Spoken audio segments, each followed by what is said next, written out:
Come risparmiare in bolletta lo rivela uno studio di Confapi in aiuto delle imprese.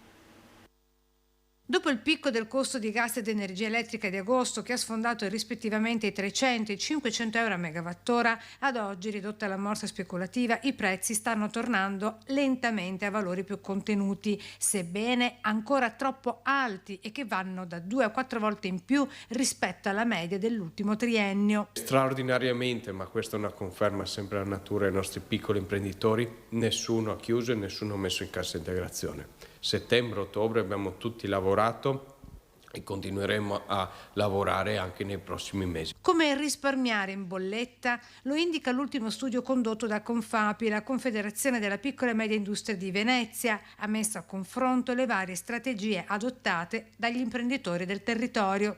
Mettere in piedi un sistema di controllo di gestione che ci permetta di monitorare quotidianamente e costantemente questi aumenti e gestirli. Questo è quello che era un po' lo scopo e l'obiettivo del progetto che abbiamo portato avanti quest'anno, in tutto il 2022. Partendo dal controllo di gestione industriale, seguendo l'efficientamento dei sistemi produttivi, privilegiando l'efficienza di un impianto dal punto di vista energetico piuttosto che della semplice produzione in numero di pezzi, intervenendo su quella che si chiama supply chain, cioè la catena di fornitura, quindi cercando di comprare a condizioni più competitive su mercati diversi, differenziando gli acquisti.